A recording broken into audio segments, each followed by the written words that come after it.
Ranch for the record. Look either or, you'll get to the same place. From 1934 to 1994, Kenneth and Edith Myers owned it. And then from 94 to 96, Terry and Gwen Sherman owned it, where Sherman Ranch comes from. 96 to 16, a guy named Robert Bigelow bought it. And from 16 to present, he had sold it to a guy, Brandon Fugel, via Adamantium Real Estate LLC. Because I can't remember the whole whatchamacallit that it stands for, NIDSI.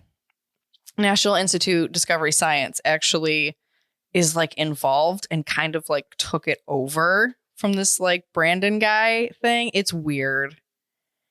Okay. As in like the government basically like stuck its nose in and was like, hey, there's weird shit going on and I would like to get my fingers in that kind of deal. So it's this huge ranch. It's got all this like Native American folklore behind it and like local folklore of like weird shit happening. So some of the sightings, it's got UFO sightings. There's a renowned UFO hotspot with sightings in the area dating back to the 1700s.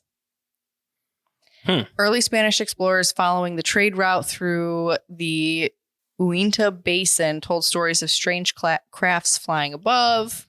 UFO sightings ramped up during the 1950s when hundreds of reports of bizarre lights in the sky began to flood in. Sightings became so commonplace, but by the 70s, local police forces had stopped filling out incident reports. Checks out. A sworn enemy of the Utah was the Navajo tribe. So this is two different tribes. During the Civil War, some Utah bands, Ute, I don't know. I'm just throwing out different pronunciations. Someone can correct me phonetically in a comment, and I won't be mad. They basically teamed up with U.S. military forces. The Navajo were defeated and then forced to march to a reservation in New Mexico. It's called the Long Walk, if you want to look it up, which took 2 months and resulted in the deaths of at least 200 Navajo people. The local of it is that they put a curse on this land, and they were like, hey, all these fucking bad spirits, anything you can think of, just go haunt this shit and fuck shit up, basically. Which is then where skinwalkers come in, because evil witches can shapeshift into a multitude of different creatures. So we've got now two things going for it. UFOs, I almost flipped you off because I did that backwards. UFOs and now skinwalkers more recently, which is only like 100 years difference, really. 1700s and then, 1800s. They had homesteads. The 90s is really when everything kind of got pop culturalized because, of course, now we have faster information spread and everything like that. And the 90s was fucking wild also. So the Myers family had many different homesteads on the property. They lived there till 87. And like they said that they really didn't have any strange activity. But then bullshit. They say that when Terry and Gwen Sherman purchased the ranch after it laid empty for 7 years, which I don't know. I don't know how buying a ranch works, I guess. I would have scooped it up. 500 plus acres and like it's already been homesteaded and stuff. Yeah. Like that's mine. That's when they say that like, oh, we didn't have any of this happen. I don't know what's wrong with like Terry and Gwen Sherman, but that's their problem now. They plagued by paranormal activity, which quite literally drove them from the property. Oh, wow. Yeah. Under the tenure of the Shermans, anything and everything, crop circles and poltergeist activity, cow mutilation, skinwalker sightings, not a day seemed to go by without something out of the ordinary taking place. The Shermans would often hear disembodied voices speaking directly above them, and on many occasions, the night sky would randomly light up. Cows quite literally disappeared, their hoof marks coming to an end in the snow with no sign of the creatures anywhere to be seen. One night, the Shermans' cattle came under attack by what looked like a large wolf. Several shots were fired into the creature, who eventually slunk away into the night, seemingly unharmed with no signs of blood trails. He said, you know what? This isn't fucking worth it. I'll find dinner somewhere else. Right. God damn it. UFO sightings were commonplace. Sometimes they turned deadly. Flying, glowing blue orbs were spotted throughout the property. And on one occasion, Terry Sherman encouraged his dogs to chase one of these. After disappearing into the undergrowth, audible yelps were heard and the dogs never returned. Upon inspection, Terry found scorched earth and strange greasy blobs, which he presumed to be the charred remains of his pets. What the fuck? What? And I cannot stress this enough. The fuck. Seriously. Yes. In 96, they sold it. Decided to up sticks and leave. Sorry, that's what the article literally says. And I'm like, I don't like that phrasing. They spoke with local media outlets, telling them the story of what was going on.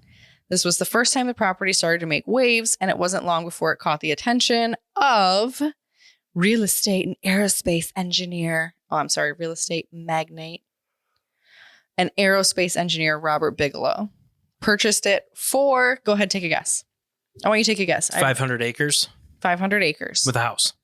Oh, yeah. Okay, It's just homesteaded making sure. and obviously has barns and fields and pastures. 7.7 million. Lower. Oh, really? Oh, really? 5.5. Lower. 3.2? Lower. What the fuck? I'm enjoying. Is it under $1 million? Yeah.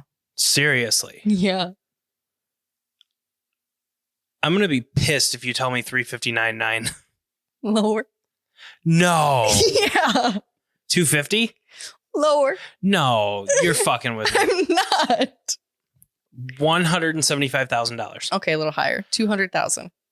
Are you fucking me? I would buy that. That's 500 acres with a house. What the fuck? Bigfoot. I don't give a motherfucker? shit, man. Yeah. I paid $359.9 for a 3,100 square foot house on fucking just under 5 acres. Yeah. Are you fucking kidding me? No. Fuck this state. Let's move to Utah. I'm No. gonna go fucking buy it. Oh, I the wouldn't. government's involved now, aren't they? Yeah. Fuck them. Bigelow had recently founded the National Institute for Discovery Science, NIDS, and a privately financed research organization dedicated to the scientific study of paranormal phenomena. After purchasing, Bigelow and NIDS got straight to work bringing in high-tech equipment and setting up 24-hour surveillance on the property. Fucking $200,000. Sorry. I'm so fixated on that It's right going to now. be so much worse when I tell you what it sold for after. The government made a pretty penny, didn't they? Just don't worry about it. Ugh. Okay. Okay, so one of the investigators one night after NIDS has taken over claimed that he saw Bigfoot.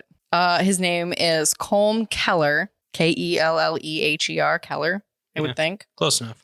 Yeah. He spotted the creature spying on him from a nearby tree about 50 yards away. He fired at the beast and it quickly disappeared. Inspecting where Bigfoot had stood, Keller discovered deep tracks in the snow of around 6 inches in diameter that strangely included claw marks as if from a bird of prey. Nah, bro. Nah, bro. No, bro. Aliens. No. That was a bear. That's kind of what I thought. Mhm. Like I've heard this story a bajillion times. Like I can remember Dad and I watching a thing on it. Like, Can I tell you something? Hmm. I'm going to tell you something right now. I don't believe in Bigfoot don't tell at Jesse. all. I was like, what? Do you remember when he would get so mad when we would walk in the house with Zach? Yeah. And he'd be like, "Shut up! My Finding fucking Bigfoot. show is on." Yes. Finding Bigfoot's on. Shut the fuck up. God. Fuck you all. You remember how mad he got when I was like, "How do they know that's a Bigfoot call?" And he's like, "Dude, shut the fuck up." Mhm. Oh, so Yeah, my no. fondest memories is just egging Jesse on. Meatloaf. Oh, he's gravy on Oh, yeah, meatloaf. he's gravy. Yeah. All right, so you want to guess what it sold for again? In 2016. It sold again in 2016. 2.4. More. Jesus, I hate the government so much. Yeah, I said it. I said it publicly. Okay, no one can prove it's the government, but it's really interesting. It's really don't interesting that it's an LLC and it's had all this stuff and the UFOs and Area 51. An You know what I'm saying? LLC? Yeah, I know. 9.2. Not less. Oh, okay. 5.6. Slightly less. 5.5. Okay, 4.5. Oh, okay. I was just going to go You and really point. just had to flip them around there and you would have been a Yeah. lot closer. But I couldn't telepathically tell you that because we're not on Skinwalker Ranch. So after several years of the NIDS team, they couldn't categorically prove the stories that like the Shermans claimed. Several researchers did like experience stuff though, many of which caused equipment to fail, providing Please hit me as hard as you can with that shovel. I want to right now. Preventing vital evidence from being captured. So like, yeah. Convenient failure is convenient. Yeah. So that's when in 16 Bigelow sold it for 4.5 to Adamantium Holdings, and who currently owns it still. And here's a fun thing, since, you know, when we were young is a thing right now. Fire Festival 2.0. Tom DeLonge has long been fascinated with UFOs. In 2017, he established his company To the Stars Academy of Arts and Sciences, a hybrid entertainment and UFO research entity. When setting the company up, many of the people DeLonge recruited were ex-employees of Bigelow and or NIDS. So I didn't know that, but I did know that Tom DeLonge was like, I knew big, Tom DeLonge was like super into like UFOs and shit. Yeah. Absolutely, yeah. But I was like, I didn't know that. Wow. Fucking Tom DeLonge's out here living my UFO dream. I feel like he just has like a key card to Area 51 and like walks in with like a fucking hot cup of Starbucks and everyone's like, hey Tom, how's it going? Yeah. Like, what the fuck? I don't know. Tom DeLonge probably knows too much. That's why I had to go back on tour. Throw everyone off his set. Yes. Called everyone up. We got to get the band back together, man. The government's really on my ass. Travis is like, again, this is like the 4th time in 20 years, bro. I'm supposed to be taking my honeymoon with Courtney. Who? He married Kourtney Kardashian. Oh, I didn't know that. What the fuck? Where have you been? Not following pop culture because not it's even all Travis Barker. Fucking stupid. No, I try not to fucking follow pop culture like everybody else because it's stupid. Like, I don't want to know about celebrities and like, oh my God, did you hear that fucking Kaylee Cuoco got pregnant by some other man, but she's married? Like, I don't care. That happens like every fucking day. I don't care. Yeah. And you know what? It happens every day with normal people too. And guess what?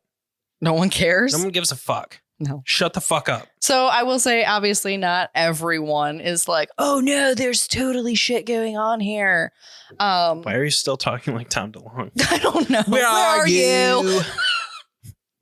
Fuck. I'm so sorry. I cannot sleep. I cannot dream tonight. My least favorite song by Blink-182, by the way. I really like the music video, though. I really hate that That song. is literally the antithesis of the unholy music video for me. Like, it's like, I hate it. That fucking dance. Fucking the tongue. Why? I'm gonna say what I said this morning. Bitch, you're built like a fucking cardboard box. You said Stop rectangle. it. I did say rectangle, but my brain was picturing a cardboard box when I That said music it. video is so awful. It had so much potential. It did. And then they went and did that shit with it. Like, Yeah. fuck. No. I wish I had never actually watched that. I made you watch it simply because of that one TikTok we came across. I know. And I was like, I'm too scared. You're like, put your eyeballs in. You're fucking watching it. Anyway, here's a fun, weird fact. In 96, skeptic James Randi awarded Robert Bigelow, a Pegasus Award for funding the purchase of the ranch and for supporting John E. Mack and Bud Hopkins's investigations. The award category designated Bigelow as the, quote, funding organization that supported the most useless study of a supernatural, paranormal, or occult. Like, fuck. You thought you chose violence. That man said. That is awesome. Et tu, Brutus? So no, there are skeptics. Robert Schieffer says, quote, the phenomenon at Skinwalker is almost certainly illusory. I didn't like that mouthfeel. Not only was the several years long monitoring of Skinwalker by NIDS unable to obtain proof of anything unusual happening, but also the people who owned the property prior to the Shermans, a family whose members lived there 60 years, deny any mysterious phenomena of any kind occurred there. Well, yeah, this goes back to the Watcher and the Woods family. Yes. And yes. they're like, no, nothing happened. Nothing happened. We're just going to destroy the evidence. Like, yeah, if you want to sell your property, you're not going to say shit, man. Yeah. And in most states, legally, the real estate agent doesn't have to tell you unless you ask directly, just like in Michigan. It used to be you They had to disclose any death on a property within the last 7